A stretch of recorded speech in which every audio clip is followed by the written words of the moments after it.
key role food systems. Let me say that again for the recording to catch that.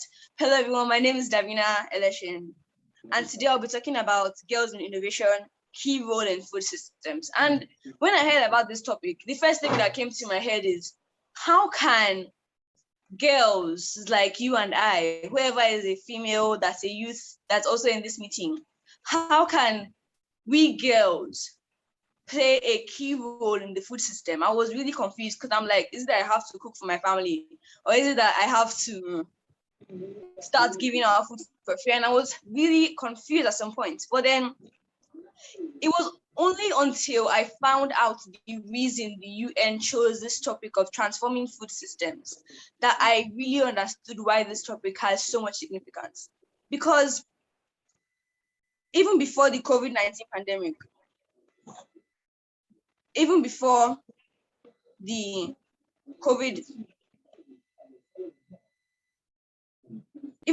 onset of the COVID-19 pandemic, food systems faced enormous challenges.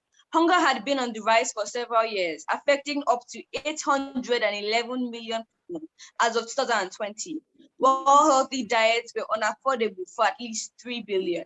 And I'm like, whoa, it didn't really hit me till I remember that most of the healthy food in our environment or in the world in general are expensive, and most of the unhealthy food are actually cheaper, which is why I believe now that obesity is a problem for America, and kwashiorkor, the lack of protein and too much starchy food, is a big problem for places in Africa.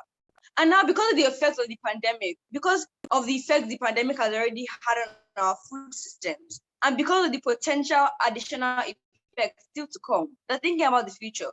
Nearly 1 in 3 people in the world did not have access to adequate food in 2020, and an increase of 320 million people in just 1 year. And I'm like, and I found out that there are 17 SDGs, there are 17 goals.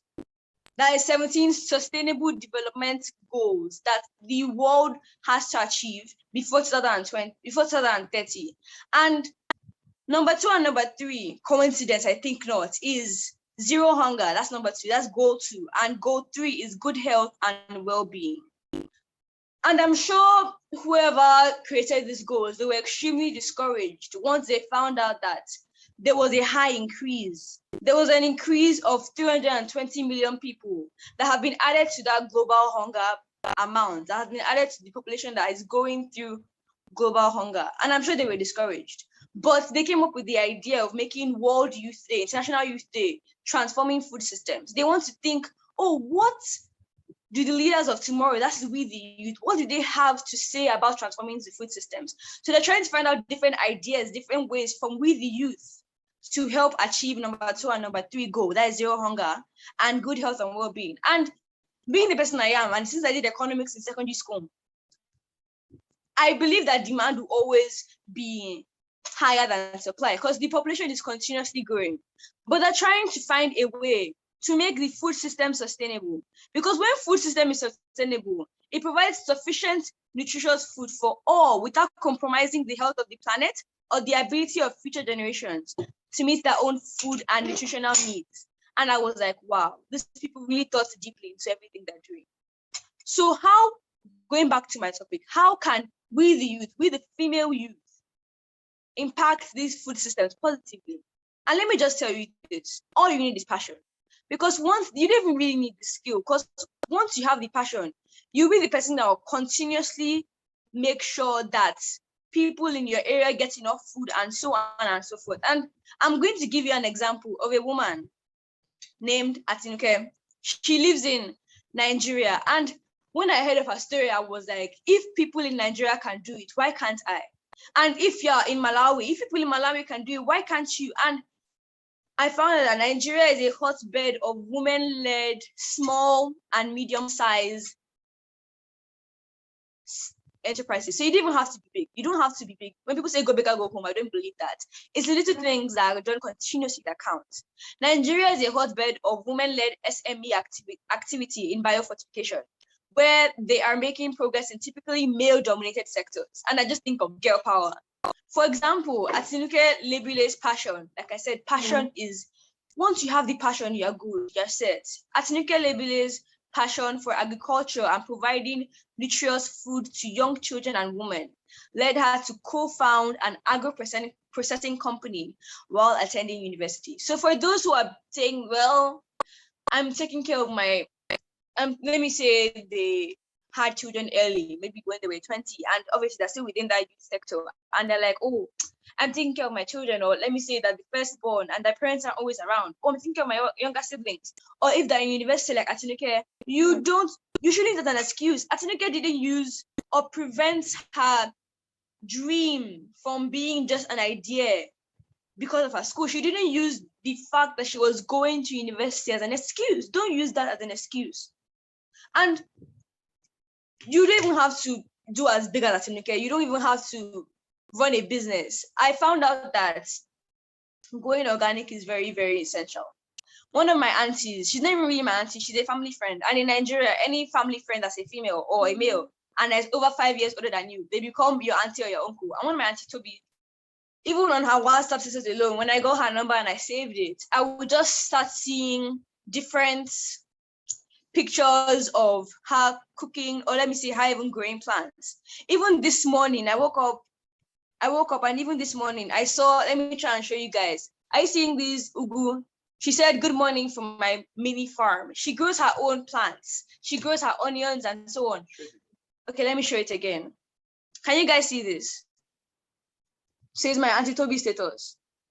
She grows her own plants. She grows her own onions and so on and so forth. And she even grows her own mushrooms. So she's helping the food system in a way, in a little way possible to become sustainable, because going organic is the best thing ever. Because I found out that fertilizers have a huge impact on your health. And the older you get, the more impact it has.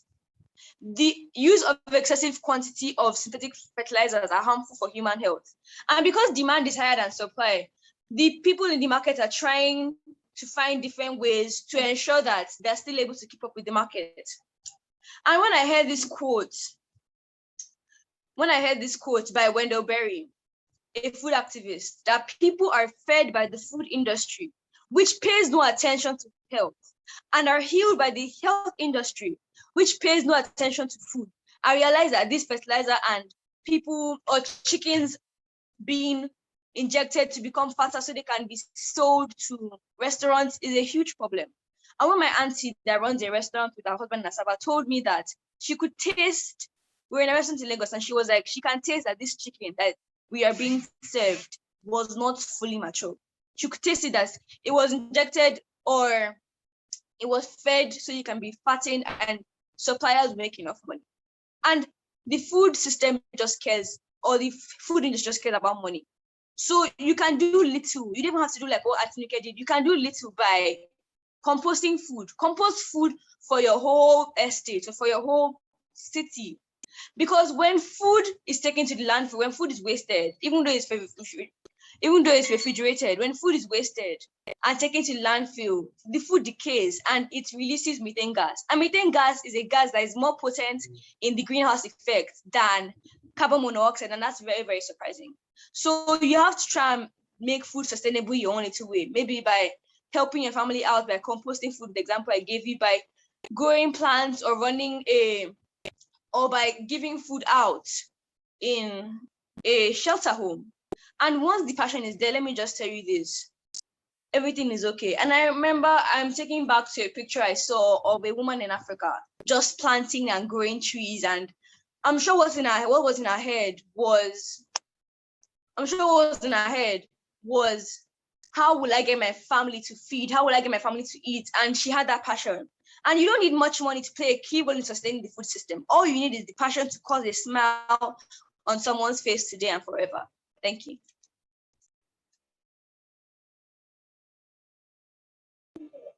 Wow. Thank you so much, Davina, for that awesome presentation. Mr. Rumble, what can you say about that wonderful presentation from Davina? Can't you see the way she's posing all with physical? I'm actually very pleased with the level of knowledge, level of information that she shared with us. and I can see the passion in the way she's, in the way she's talking, in how she's presented our topic. It's such a wonderful honor to hear you speak, and thanks for sharing, your views with us. Thank you, Thank sir. you so much.